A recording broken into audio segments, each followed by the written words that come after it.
Assalamualaikum warahmatullahi wabarakatuh. Bismillahirrahmanirrahim. Alhamdulillahirabbil alamin.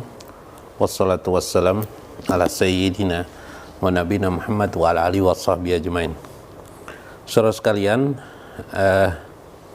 kita membahas tentang sebuah, kalau bahasa modern itu dialektika ya, atau sebuah diskursus atau sebuah diskusi yang bagus sekali dalam ilmu ketuhanan atau ilmu tentang ma'rifatullah, sebuah peristiwa kejadian tawassul ya, yang terjadi di masa sahabat Nabi Shallallahu Alaihi Wasallam.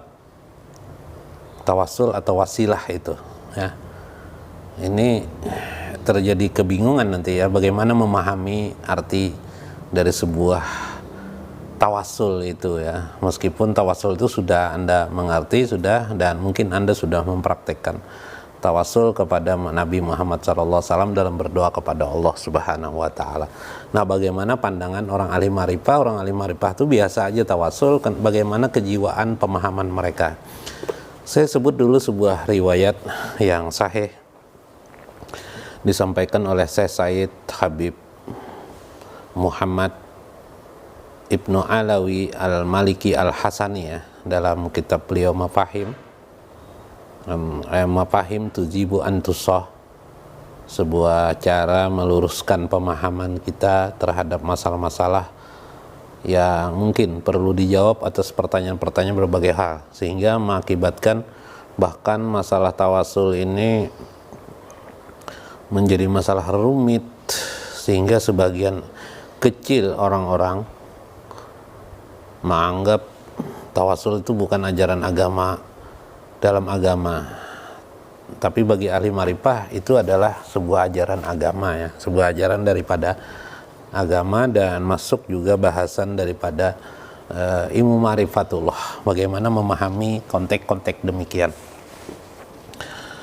Saya sebut lagi sebuah Syekh Said Muhammad Ibnu Alawi Al-Maliki. Beliau mengungkap sebuah riwayat dalam kitab Al-Bidayah wan Nihayah oleh Syekh Hafiz Ibnu Katsir, pengarang dan penulis dari kitab Tafsir Ibnu Katsir yang disampaikan oleh Ibnu Katsir.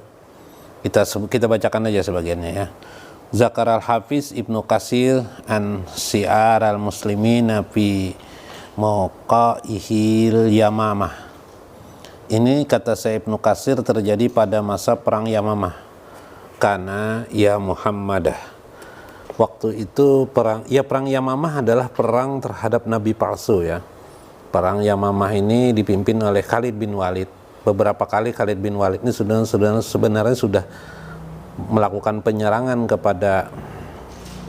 kepada Musailamah, tapi gagal karena Musailamah pintar menyembunyikan dirinya dari pasukannya. Habis pasukannya tapi orangnya selamat, kemudian dia berada lagi sampai perang Yamamah ya, perang Yamamah. Qala manasuhu wa hamala Khalid ibnul Walid hatta ja'u jahum wa sara lihiya lil Musailamah wa ja'ala yatarakkabu ayyatashala ilaihi fayaqtalahu. Waktu itu Khalid bin Walid terus merapat mencari pasukan Musailamah Al-Kadzab ini yang mengaku nabi ya. Musailamah Al-Kadzab ini mengaku nabi, kemudian mendekati beliau terus, sampailah beliau mendapatkan pasukan Musailamah itu, yang tujuannya tidak lain adalah untuk membunuh Musailamah Al-Kadzab ini, karena dia bukan hanya sebagai nabi palsu, mengaku nabi palsu, tapi mereka memboikot kaum muslimin yang masih dangkal pengetahuannya, sehingga banyak di antara kaum muslimin mengikuti Musailamah Al-Kadzab, dan juga dia memiliki pasukan ya, sampai sangat banyak pasukannya. Maka dikejarnya lah Musailamah ini kemana saja, karena memang tekad Khalid bin Walid sampai keadaan itu tidak ada lagi. Summa roja'a summa waqafa baina saffaini wada'al barazi waqala. Sampai di suatu bukit berhentilah Musailamah ini, tidak bisa lagi pergi ya ke lain tempat, sampai di suatu tempat, suatu perbukitan, Kemudian Khalid bin Walid sudah mengurung dengan pasukannya juga, maka bertemulah dua pasukan ini. Kemudian Khalid bin Walid berkata, ketika berteriak ya, berkata maksudnya berteriak di sini. Ana Ibnul Walid al-Aud ya. Saya adalah Ibnul Walid, maksudnya Khalid bin Walid ya. Saya adalah anaknya Walid al-Auda. Ana Ibnu Amir wa Jaid. Aku adalah anaknya Amir. Sumanada bisyiaril muslimin. Kemudian Khalid pun mengangkat senjata, kemudian mengkode kepada pasukannya. Wa kana syiarhum, adalah syiarnya itu yaumijin ya Muhammadah, ya Muhammadah. Ya Muhammadah, maksudnya wahai Muhammad tolonglah kami. Lalu beliau pun bergerak menyerang pasukan itu dan matilah Musailamah. Ini kode ya Muhammadah, wahai Muhammad tolonglah aku, tolonglah kami gitu. Ya Muhammadah, ya Muhammadah. Ini suatu hal yang unik. Kenapa tidak Allahu Akbar? Biasa kan Allahu Akbar, tapi ya Muhammadah. Apakah Allahu Akbar ya Muhammadah ini sama? Secara lafziah itu berbeda. Nah, tidak berbeda.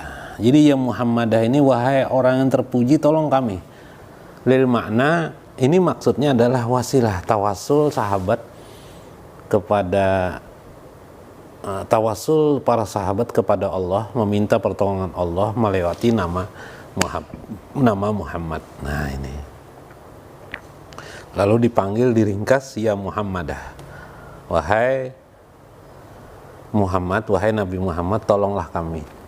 Ya Muhammadah. Lil makna fiha. Ini maknanya daripada itu adalah bertawasul kepada Nabi Muhammad SAW agar Allah mengabulkan permintaan. Kenapa jadi bertawasul? Khalid karena biasa sudah beberapa kali Allahu Akbar, Allahu Akbar. Musailamah tidak terbunuh juga, masih bisa lari terus. Terakhir ketika beliau mengganti kode pasukannya dengan ya Muhammadah, maka terbunuhlah Hajat Khalid bin Walid berhasil.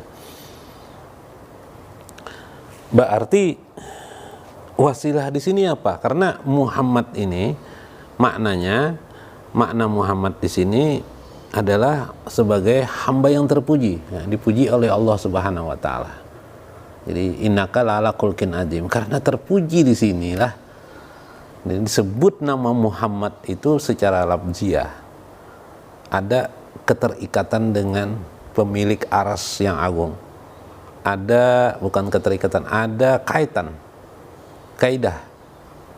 Karena Muhammad itu adalah orang yang dikasih sayangi Allah, maka menjadilah doanya Khalid bin Walid sampai atau diterima oleh Allah untuk dikabulkan. Nah inilah pengertian yang luar biasa daripada Muhammad. Karena itu dalam ilmu ma'rifatullah kita dikenal sebagai ruh Muhammad atau berasal dari ruh Muhammad atau nur Muhammad. Dalam konteks di sini pancaran lafziah Muhammad adalah kekasih Allah Subhanahu, dikasih orang yang dikasih oleh Allah Subhanahu wa taala. Maka kita harus menyatu dengan pengertian Muhammad itu. Itulah dalam konteks Nur Muhammad, agar semua hadrah, sehingga kita dalam pengertian wasilah kepada Nabi Muhammad diajarkan Allah, diajarkan Nabi Muhammad berwasilah kepada Nabi Muhammad. Itu dalam pengertian kita ini tidak bisa kita memerankan diri kita posisi dia. Bahkan Khalid bin Walid itu sudah pernah fisabilillah, kurang apa lagi.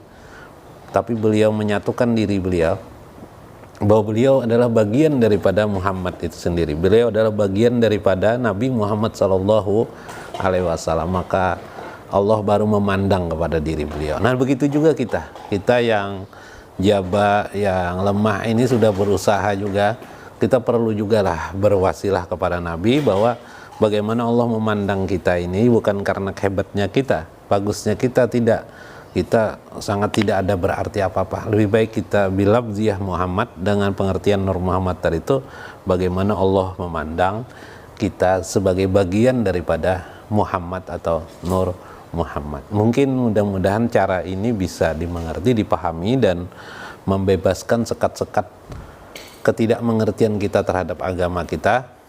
Mungkin pembahasan ini akan lebih lanjut nanti dengan pengertian yang lebih bagus sekali. Mudah-mudahan bermanfaat. Allah Subhanahu wa taala berfirman, "Innallaha wa malaikatahu yusholluna 'alan nabi ya ayyuhalladzina amanu." Hai orang beriman, shollu alaihi wasallimu taslima. Hai orang beriman, bersalawatlah kalian. Shollu alaihi wasallimu taslima, dan ucapkan salam kepada Nabi Muhammad SAW. Lalu kenapa ya Allah jadi engkau menyuruh ini? Karena Muhammad itu adalah hamba Allah satu-satunya yang dicintai oleh Allah Subhanahu wa ta'ala. Bersatu dengan Muhammad itulah engkau akan, atau mengambil bagian daripada Nabi Muhammad itulah engkau menjadi dicintai oleh Allah. Johiran wa batinan. Johirnya adalah mengamalkan syariah, batinannya adalah melewati relung ilmu ma'rifatullah yang disampaikan sudah oleh Syekh Abdul Qadir Jalani.